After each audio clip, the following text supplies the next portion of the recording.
Hello friends, welcome back to my channel Faizan classes. NCERT class 10 इतिहास यानी कि history में आप सभी का स्वागत है।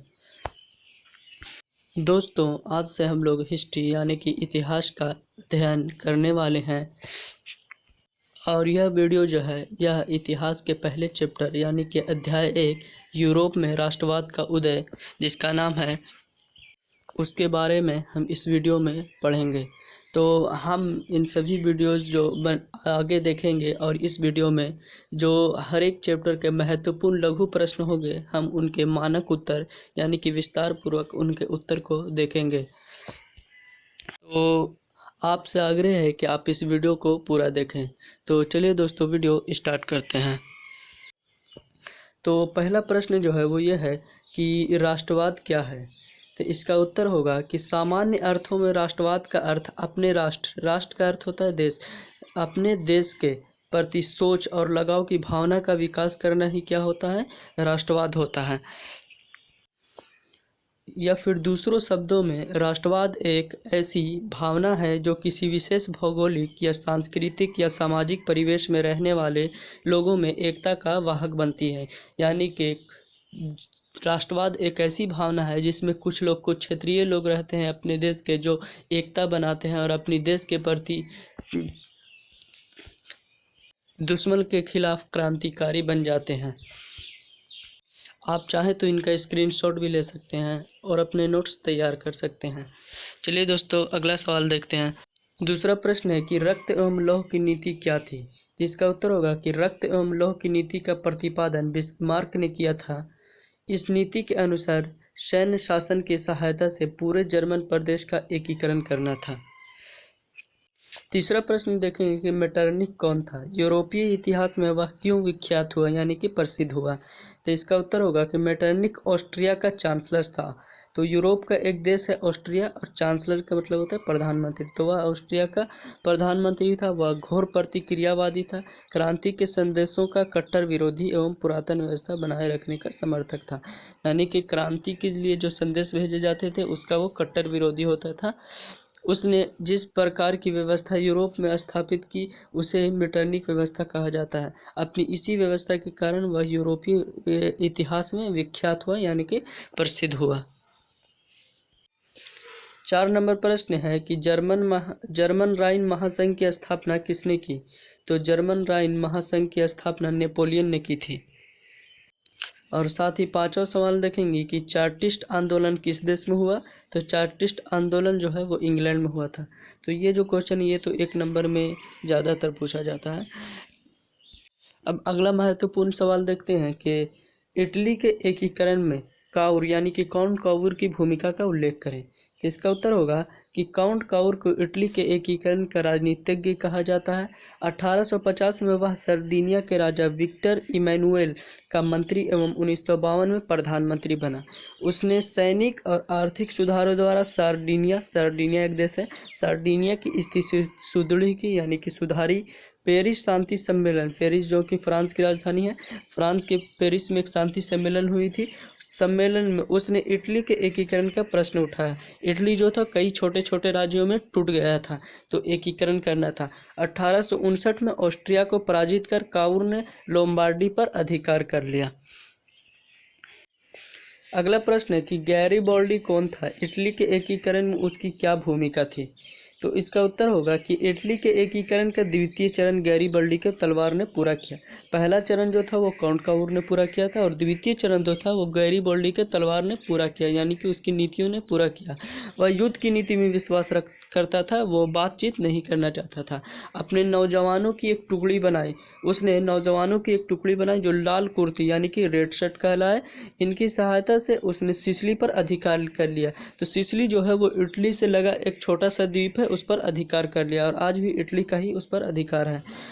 अधिकार कर वहाँ लोकतंत्र की स्थापना की, लोकतंत्र या गणतंत्र की स्थापना की। वह पोप के राज्य पर भी आक्रमण करना चाहता था, परंतु काउर ने इसकी अनुमति नहीं दी। काउर जो था वो गैरिबाल्डी से सीनियर था, इसलिए उसने इसे अनुमति नहीं दी। 8 नंबर प्रश्न है कि जर्मनी के एकीकरण की क्या बाधाएं थी। इसका उत्तर होगा कि जर्मनी के एकीकरण में निम्नलिखित प्रमुख बाधाएं थी। तो इसकी पहली जो बाधा थी वो थी कि लगभग 300 छोटे बड़े राज्य, यानी कि जो आज का वर्तमान जर्मन है वो 300 छोटे बड़े राज्यों में टूट गया था। दूसरा है राष्ट्रवाद की भावना का अभाव था, यानी कि कोई भी क्रांतिकारी नहीं पैदा हुए थे, कोई भी ऐसा क्रांतिकारी न था जो के गुलामी के खिलाफ आंदोलन छेड़े। और तीसरा है ऑस्ट्रिया का हस्तक्षेप था, ऑस्ट्रिया दखलंदाजी करते रहता था, हस्तक्षेप करता होता है। और मेटरनी की प्रतिक्रियावादी नीतियाँ, यानी मेटरनी की खराब नीतियाँ। 9 नंबर प्रश्न है कि समाजवाद क्या है। तो इसका उत्तर होगा कि समाजवाद एक ऐसी विचारधारा है जिसने आधुनिक काल में समाज को एक नया आयाम दिया, यानी कि नया मोड़ दिया। समाजवाद शासन में उत्पादन संबंधी सभी फैसले लेने का अधिकार वहाँ की सरकार का होता है और निजी स्वामित्व का इसमें कोई हस्तक्षेप नहीं होता। और जबकि पूंजीवाद में इसका बिल्कुल उल्टा होता है। पूंजीवाद में उत्पादन संबंधी सभी फैसले एक व्यक्तिगत कंपनी लेती है, व्यक्तिगत होता है, जिसमें सरकार का कोई हस्तक्षेप नहीं होता। लेकिन सरकार जो होता है वो समाजवाद जो होता है वो सरकार के अधीन होता है और इसमें निजी का कोई हस्तक्षेप नहीं होता। 10 नंबर प्रश्न है कि रूस की संसद को क्या कहा जाता था। जिस तरह से हमारे देश में संसद है तो रूस की संसद को ड्यूमा कहा जाता था। 11 नंबर प्रश्न देखेंगे कि रूस की क्रांति ने पूरे विश्व को प्रभावित किया, तो कैसे, इसके कारण बताएं।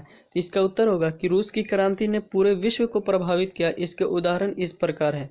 इस क्रांति के पश्चात यानी के बाद श्रमिक या सर्वहार वर्ग, जो मजदूर वर्ग थे, की सत्ता रूस में स्थापित हो गई, मजदूरों की सत्ता रूस में स्थापित हो गई। रूसी क्रांति के बाद विश्व विचारधारा के स्तर पर 2 खेमों में विभक्त हो गया, पूर्वी यूरोप और पश्चिमी यूरोप। 12वां प्रश्न है कि खूनी रविवार क्या है। तो इसका उत्तर होगा कि रूस में 9 जनवरी 1905 को, जो कि रविवार का दिन था, लोगों का एक समूह रोटी दो के नारे के साथ सड़कों पर प्रदर्शन करते हुए सेंट पीटर्सबर्ग स्थित महल की ओर, सेंट पीटर्सबर्ग वहाँ का एक शहर है, रूस का शहर है, स्थित महल की ओर जा रहा था। परंतु जार की सेना, जार रूस में सम्राट, यानी कि रूस की सम्राट को जार कहा जाता है, यानी कि राजा को, वहाँ की राजा को जार कहा जाता है। जार की सेना इन निहत्थे लोगों पर गोलियां बरसाई जिसमें हजारों लोग मारे गए। इसलिए इस दिन को रूस में खूनी रविवार यानी कि लाल रविवार के नाम से जाना जाता है, क्योंकि वो एक रविवार का दिन था जिस दिन ये घटना हुई थी। अब आखिरी प्रश्न देखेंगे कि कार्ल मार्क्स के बारे में आप क्या जानते हैं। तो इसका उत्तर होगा कि कार्ल मार्क्स का जन्म जर्मनी के राइन प्रांत का अर्थ होता है राज्य में, एक यहूदी परिवार में हुआ था। मार्क्स पर मोंटेक्यू एवं हीगल की विचारधारा का गहरा प्रभाव था। मोंटेक्यू और हीगल कोई महान व्यक्ति थे, तो उनका प्रभाव उन पर ज़्यादा था। मार्क्स और एंगल्स ने मिलकर 1848 में कम्युनिस्ट मैनिफेस्टो अथवा साम्यवादी घोषणा पत्र प्रकाशित किया। मार्क्स ने पूंजीवादी का विरोध किया, यानी कि समाजवाद का समर्थक था, और श्रमिकों को हक की बात उठाई। उसने दुनिया के मजदूर एक हो का नारा दिया।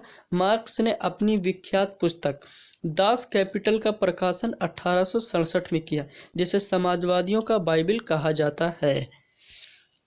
तो दोस्तों ये था आज का वीडियो। आशा करता हूँ कि वीडियो आपको अच्छा लगा होगा। अच्छा लगा तो इसे लाइक कीजिए एंड दोस्तों के पास शेयर कीजिए, और ऐसे ही वीडियोस देखने के लिए हमारे चैनल फैज़ान क्लासेज को सब्सक्राइब कीजिए। आप सामाजिक विज्ञान का वीडियो देखने के लिए इस चैनल के डिस्क्रिप्शन बॉक्स में उसका लिंक दिया हुआ है, और भी हिंदी उर्दू वगैरह का लिंक दिया हुआ है, आप जा कर के वहाँ से देख सकते हैं। जय हिंद।